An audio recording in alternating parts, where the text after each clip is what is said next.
Hi, hello, welcome to JEF'S Aari.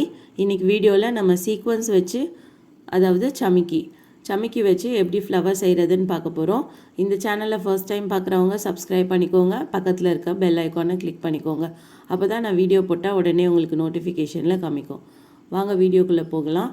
So நம்மளுக்கு இன்றைக்கி தேவையான மெட்டீரியல்ஸ் வந்து இந்த டைப் சமிக்கி, 2 டைப் இருக்கும். ஃப்ளாட் சமிக்கி வேண்டாம், நான் வந்து இந்த டைப் எடுத்திருக்கேன். நெக்ஸ்ட்டு வந்து சூவிங் த்ரெட்டு, ஆரி பீட் நீடில் யூஸ் பண்ண போகிறோம். அப்புறம் ஃப்ளவருக்கு சென்டரில் வைக்கிறதுக்கு எனி ரவுண்ட் பீடு. ஸோ நான் ஆன்டிக் ரவுண்ட் பீட் சைஸ் 3 எடுத்திருக்கேன்.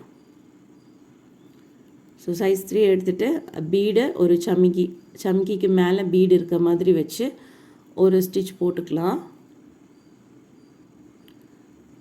இது வந்து சென்டரில், அந்த ஃப்ளவரோட சென்டரில் வர்றதுக்காக ஒரு சமிக்கி வச்சு நம்ம பீட் போட்டிருக்கோம். ஸோ இப்போ ஃப்ளவரை சுற்றி போடும்போது நம்ம அந்த சுற்றி ஒரு சர்க்கிள் பண்ண போகிறோம். அந்த சர்க்கிள் வந்து சென்டரில் இருக்க சமிக்கி வந்து டச் பண்ணாமல் இந்த அளவுக்கு கேப் இருக்கணும். ஸோ இந்த அளவுக்கு கேப் இருந்துச்சுன்னா நம்ம ஃப்ளவர் செய்யும் போது அது ஈஸியாக இருக்கும்.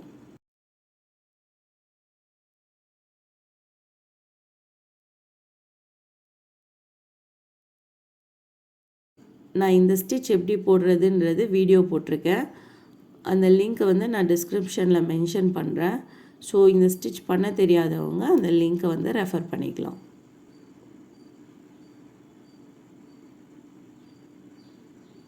ஸோ சென்டரில் இருக்க சமிக்கி டச் பண்ணாமல் அதை சுற்றி நம்ம ஒரு சர்க்கிள் பண்ண போகிறோம்.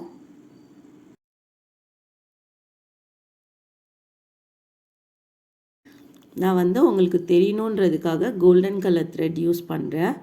நீங்கள் போடும்போது சமிக்கி என்ன கலரோ அந்த கலர் த்ரெட் யூஸ் பண்ணிங்கன்னா அந்த த்ரெட்டு வந்து வெளியே தெரியாது.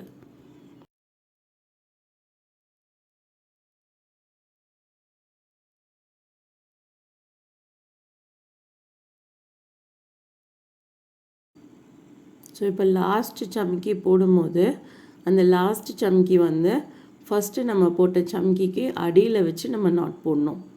ஸோ அப்போ தான் வந்து ஒன்றுக்கு மேலே ஒன்று வர மாதிரி இருக்கும். ஸோ லாஸ்ட்டு சமிக்கி போடும்போது ஃபஸ்ட்டு சமிக்கிக்கு அடியில் வச்சுட்டு நான் நாட் போடுறேன். ஸோ இப்போ வந்து இந்த சமிக்கியை லைட்டாக நம்ம தூக்கி விட்டு அடியில் வந்து செயின் ஸ்டிச் போட போகிறோம். ஸோ லைட்டாக வந்து அதை மேலே தூக்கி விட்டுட்டு அடியில் நல்லா க்ளோஸாக வந்து செயின் ஸ்டிச் போடுங்க. நம்ம வேறு எதுவுமே பண்ண போகிறதில்ல. அதை லைட்டாக தூக்கி விட்டுட்டு அடியில் நல்லா க்ளோஸாக வந்து செயின் ஸ்டிச் போடுறோம். சமிக்கியை ஒட்டி வந்து நம்ம செயின் ஸ்டிச் போடுறோம். ஸோ நம்ம ஒரு சர்க்கிள் பண்ணும் போது அந்த சமிக்கி ஒரு சைஸ் வந்து லிஃப்ட் ஆகும். ஸோ நம்ம எவ்வளோ மேலே அது தூக்கி காமிக்கணுமோ அத்தனை செயின் ஸ்டிச் வந்து நம்ம சுற்றி போட்டுக்கலாம். ஸோ இப்போ நான் 2 செயின் ஸ்டிச் போட்டேன், 2 லைன் போட்டேன். இது வந்து 3rd சர்க்கிள் போடுறேன்.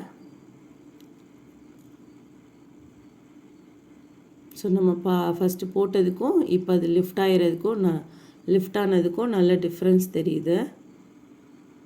ஸோ இது இன்னும் க்ளோஸாக வேணும்னா நீங்கள் இன்னும் ஒரு சர்க்கிள் செயின் ஸ்டிச் வந்து போடலாம். நான் வந்து இதோட நாட் போட்டேன். உங்களுக்கு இன்னும் க்ளோஸாக வேணும், இன்னும் லிஃப்ட் ஆகி மேலே வரணும் அப்படின்னா இன்னொரு சர்க்கிள் செயின் ஸ்டிச்சும் போட்டுக்கலாம். ஸோ நம்மளோட ஆரி சீக்வன்ஸ் ஃப்ளவர் ரெடி ஆகிடுச்சு. உங்களுக்கு இந்த வீடியோ பிடிச்சிருக்கோன்னு நினைக்கிறேன். உங்களுக்கு இந்த வீடியோ பிடிச்சிருந்ததுன்னா லைக் பண்ணுங்கள், ஷேர் பண்ணுங்கள், கமெண்ட் பண்ணுங்கள். ஜெஃப்ஸ் ஆரிக்கு சப்ஸ்கிரைப் பண்ணாமல் இருந்தீங்கன்னா சப்ஸ்கிரைப் பண்ணிக்கோங்க. தேங்க்யூ.